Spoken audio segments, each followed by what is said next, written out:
Oftentimes I sit down and reflect about past elections. I know that might not be typical, but I always think about, the 2024 election. How did Trump get back to the office? And it's almost still surreal to think about that he is now again the president. I think since he was the president from 2017 to 2021, we were all just kind of used to it, but it's still a huge kind of shock. It almost seems like every president is unprecedented. Um, Even if you look back at Joe Biden, what he was able to accomplish in 2020. I mean, we're in the midst of a pandemic. People are freaking out. There's so much, propaganda and tensions are so high and all these sort of things. And he was getting really old. He was already showing his, how do I say it, lack of cognition at that point, and yet still the American people gave him a chance by 80 million votes. Um, Even things like, Obama, we were in the middle towards the later half of the Iraq War. 9/11 hysteria is still, you know, rampant. We want to kill the dictator of Iraq named Saddam Hussein. Yet, directly after the man of war on terror, George Bush, we literally elected a black man named Barack Hussein Obama, right? Like, I think those moments as a history buff, especially as a US history buff, and even more especially as like a presidential buff, that to me is just so fascinating how the American people are just so quick to, embrace a new politician, a new man, a new personality on the street. And so this video is kind of loosely based on John Meacham, who is like America's historian, essentially. His book called The Soul of America, which kind of like takes a deep dive into the executive throughout history and how such incredible leaders have persisted through time. Now, I'm going to sit here and say that we should idolize all politicians. No, right? But at the end of the day, there's something magical about America that will always remain true. The fact that there is obviously a divide. There's us and there's them, right? Them being the elites, the people who occupy DC, the ones who close their door and plot these insane feats of policy and have a control over our life. And I understand the things of the Uniparty, all that kind of stuff. But what's something so fascinating about America? We're really not still to this day a monarchy. Most Americans, most millionaire and billionaire Americans are still self-made.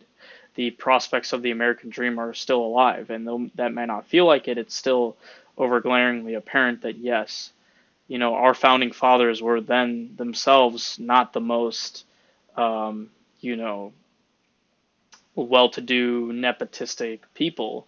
I mean, a lot of them did come from wealth, no doubt, but you think about people like Alexander Hamilton. I'm sure you've seen the play, coming from the Caribbean and working his way up. Even Abraham Lincoln, this guy had minimal schooling, and all he did was just read books. And then next thing you know, he's leading the United States through the most bloodiest war up until that point, and preserving the Union, the experiment of democracy of a Republican sort of government. That's just so fascinating to me. I get chills thinking about it. Maybe that's just me. But all this sort of reflection comes down to this idea of what makes someone a good president.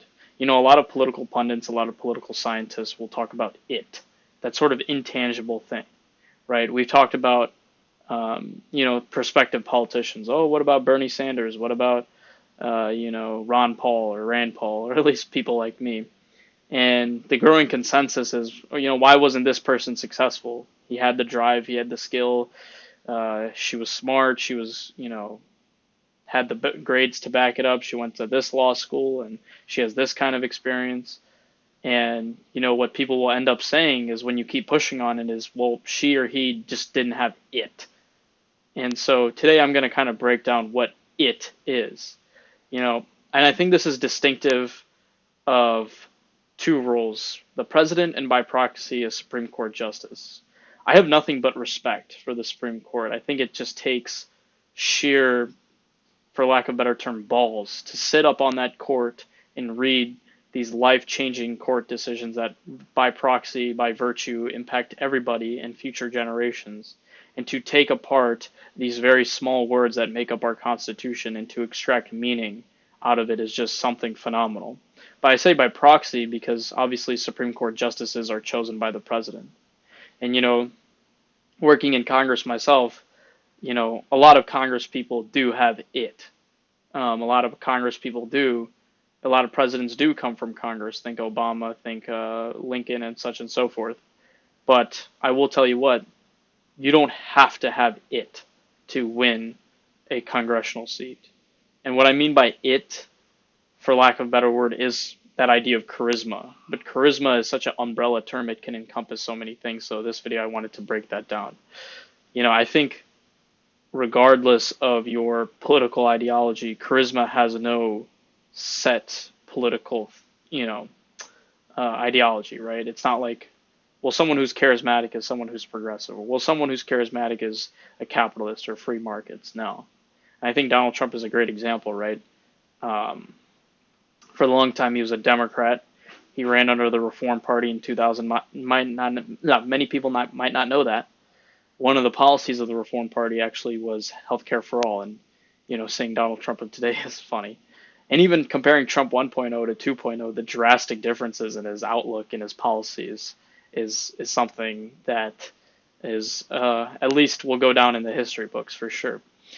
So I think you can eliminate the idea of policy. Oh, why was he charismatic? It's not because of his policy, right? So then, what does a charismatic president really look like? Where's the proof? How can we measure charisma, right? One thing, obviously, economists will say utils, like you can measure your satisfaction based on utils, but it's this arbitrary thing that is kind of just, we know it exists, but we don't have a concrete measurement. Similarly, when Barack Obama comes to the stage as a skinny black guy from Illinois in the 2004 DNC, you just feel his presence, right? You can feel his sheer, when Donald Trump comes to stage and, he's got God Bless the USA blaring on the loudspeakers, that turns heads. No matter what comes out of his mouth, no matter what policy, everybody's going to watch. Everybody's going to tune in, whether you like him or not. So while we can't measure that, what I think we can measure is pure the outcomes. Let's say the demographics that choose to vote for Obama, right? Obama especially had so many first-time voters. He had a lot of people from the South. He had a lot of, lifelong Republicans, and so did Donald Trump. Donald Trump has, in 2024, won the majority of the Hispanic male population, despite, what media pundits like to say, oh, he's not for minorities, this and that, or, he's only serving the white people. Regardless if or not that's true, the proof, the outcome of the election says otherwise. Now, whether or not he truly cares about those populations, up to you to decide. That's not really what this video is about. But, like I said, when I think about presidents, especially successful presidents and notable presidents, one thing that they do all have is charisma, right? I think Trump obviously had that charisma, appealing to a wide variety of people, and so did Joe Biden, right? Yeah, towards his later years, he kind of became this laughingstock, this dead man zombie kind of guy. But what won him that 2020 election?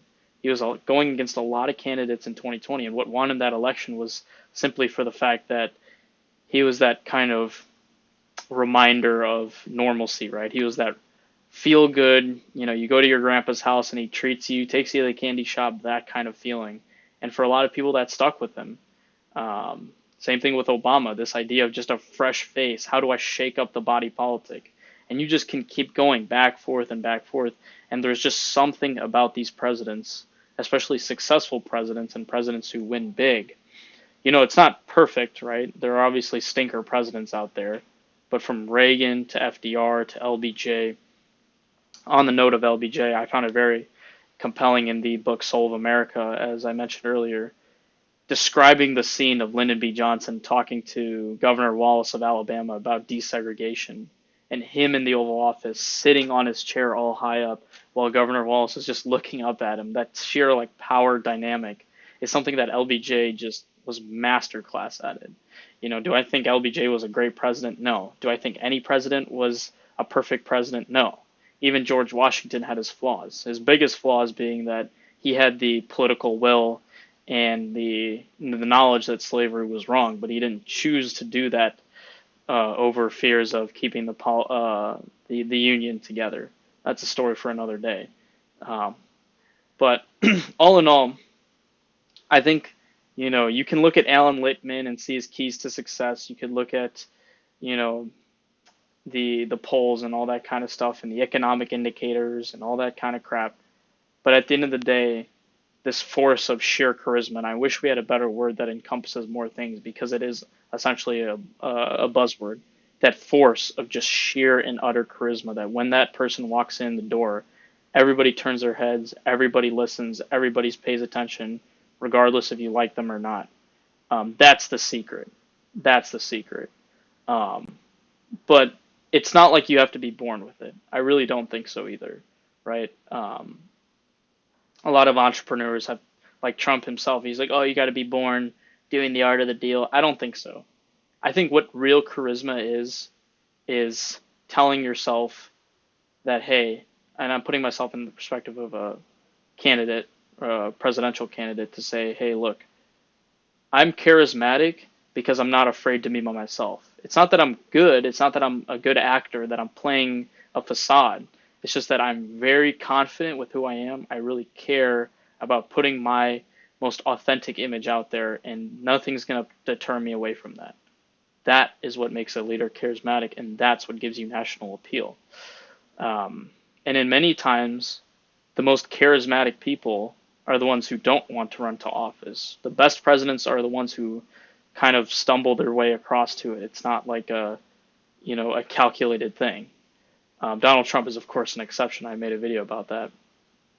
But regardless, even him never tossed around the idea until the later stages of his life. But someone who's very authentic with themselves, someone who's very open and honest about themselves, is that person. And how do you do that? I think philosophically speaking, and just based on what I've seen very successful people in government do, is say, okay, I have a goal that I want to fulfill. My goal is that I'm going to institute positive change, just to be bland. If that means I have to become the president, then so be it. You get what I'm saying? So I think the most charismatic presidents are the ones who are saying, no, it's not that I want to be president. It's not the aesthetic of the president, the role of the presidency. It's I have this certain goal that I think me and my voter base and my supporters really need. And to achieve that goal, I'm going to become the president of the United States. That's why people like Bernie Sanders, so old, God bless him, I disagree with virtually all of his policies, is still able to keep this huge national poll. And in a time where Democrats are far and few between, why is Bernie Sanders the oldest? I don't think he's the oldest, but one of the oldest, long timer, probably the most leftist. Why is he the one who's, with one of the topmost national appeals? It's because he has a goal in mind to say, hey, I want a democratic socialist revolution in America, and me and my supporters, we're not going to stop until we achieve that goal. And if it means I have to run for president, I'm going to do that. Obviously, right now, he's too old and that sort of stuff, but you get the point. He's meeting with Mamdani, he's meeting with AOC and all that kind of stuff. So I guess, long story short, if you want an accurate way to predict the president, or maybe you want to enter politics yourself, or if you want to be a more conscious voter, my suggestion is really understanding the why of the politician. But I've been going on way too long. This is one of my nerdy out dorky videos, so thank you for watching. I hope you enjoyed your day, and if you like the video, like the video. If you dislike it, and I am out.